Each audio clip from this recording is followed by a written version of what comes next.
For me, this is a week of very different, of interesting 5-inch mini quad drones, because what I have over here is a box with a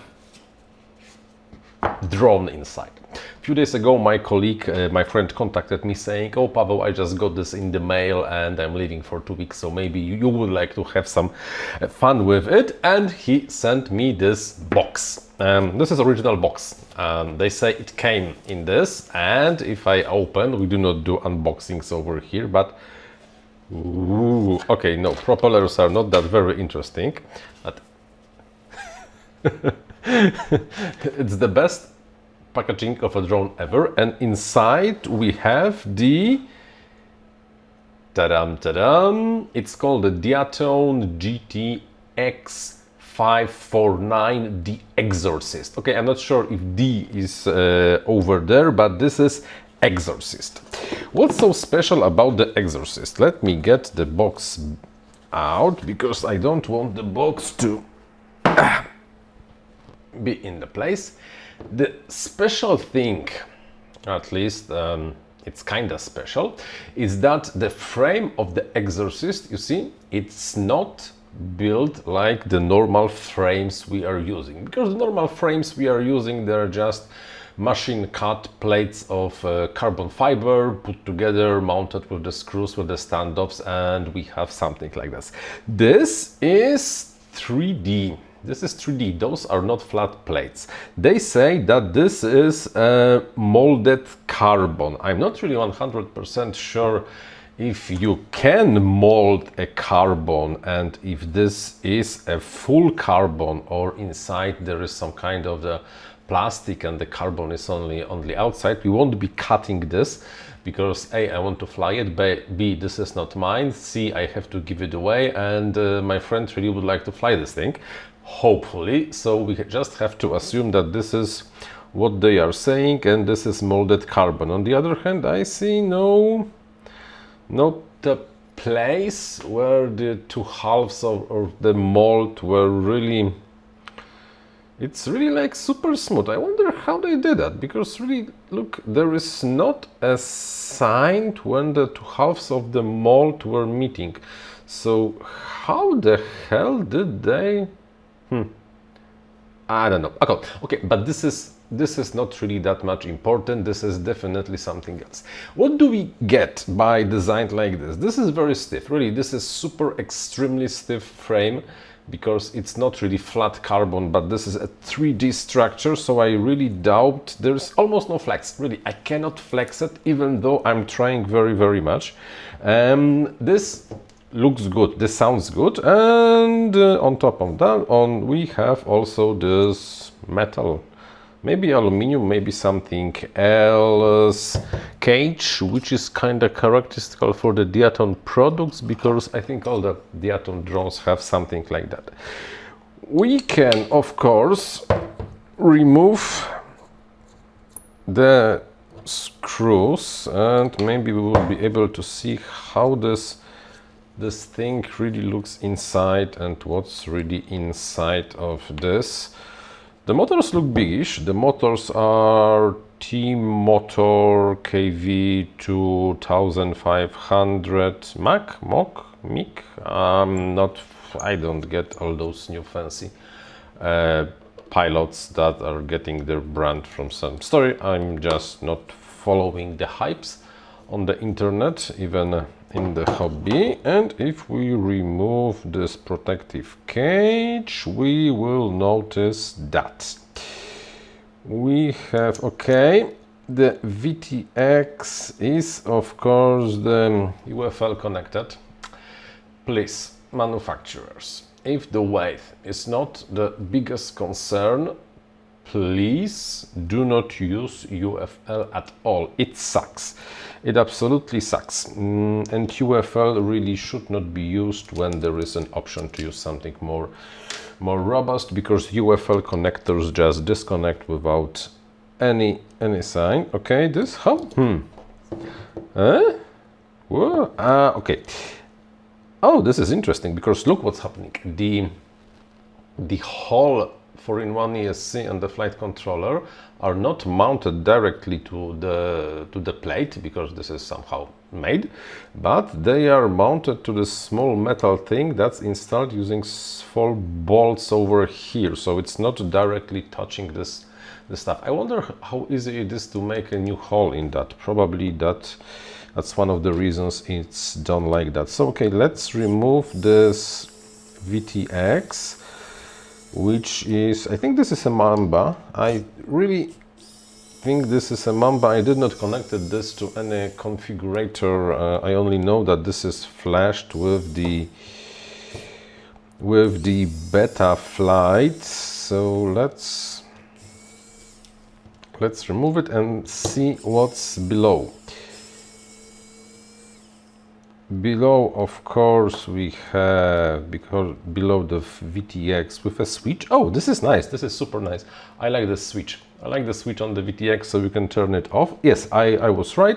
And below that we have a Mamba that looks like the... I think this is F7. I think this is Mamba F7 Mini. I really should be preparing more before doing videos. On the other hand, preparing before doing videos takes away this fun stuff when you are just sharing the okay. Yes, this is Mamba F722-Mini, so 20 by 20. I wonder why 20 by 20 when there is really a lot of space to install even the 36 by 36, because look, the ESC is of course the full-size Mamba with no protection of any kind at all. I don't think we will be disassembling that. There is nothing really interesting. So what we have on the Mamba side, we have the integrated flash, F722 voltage regulator, some capacitor on the... Why do we have this capacitor over here? Probably to smooth something out. We have the OSD, we have the gyro, which is the MPU. No, MPU 6000, which by the way, I like MPU 6000 very much. This is probably the best gyro ever, no matter what some people say. And we have TBS, oh wow, huh? Mamba system, TBS Unify Pro 32 Nano. Since when the Diatone is with TBS on that? And this is interesting. Maybe, okay, maybe this is only the extra plating here. Interesting. And some gooey stuff over here and the button to put things on. So this is not very, like, let's say, fancy stuff that is capable of nobody knows what, but this is not really important in the design like this. It's more like about the acro possibilities. And we have the camera is the Foxeed Predator. I never used the Foxeed Predator before, so I'm kind of interested how it will behave in the air. Well, everything that right now I really have to do is I still have to put the RX on it, because there is no RX, and I will have to solder some stuff, because the connector they put over here is, well, it's not standard. I cannot connect the RXSR I have because it's a different plug, so I will have to do some creative soldering over here, and we'll try to take it into the air over the weekend. But there is always a but. Those motors, kind of biggish motors, Mock, I wonder what's the size. The winding is maybe not perfect, and actually winding over here, I wonder if you can see it. Focus. No, okay, the winding is actually kind of sloppy and crappy over there, but can you hear it? Something is inside of this motor. It's either on the magnets, and from what I see, the air gap between the magnets and the stator is extremely small, so maybe something got inside, or maybe this is the bearing. Really, it definitely doesn't sound good. I will have to clean it and see what's there. The other motors are working working quite smooth. So this is definitely interesting design. Super stiff frame. I've never seen a frame so stiff because this is a 3D structure. And even on this axis, super stiff frame. I doubt there will be any resonance in the range of the frequencies that usually we are dealing with, so probably the gyro traces will be really super smooth and it will be probably working pretty amazingly, or there is so little flex and so much stiffness that all the vibrations will go to the gyro. On the other hand, it is soft mounted, so it really should not be that bad. So I will assemble this, I will put the RX on it and I will fly it, and after I will fly it I will post some kind of a video and some kind of a commentary if this is flying well or this is not flying well. But definitely this is something worth worth, I'm looking for a correct word, keeping an eye on, because it's very possible that we're gonna see more and more frames like this, frames that are not cut from the carbon plates but really somehow 3D created, that gives this thing an extra stiffness and extra interesting, hopefully extra interesting flight performance. Yeah, I'm not the yeah, okay, I think that's all for today, so until the next one. Hola, no, how it's bye in Spanish?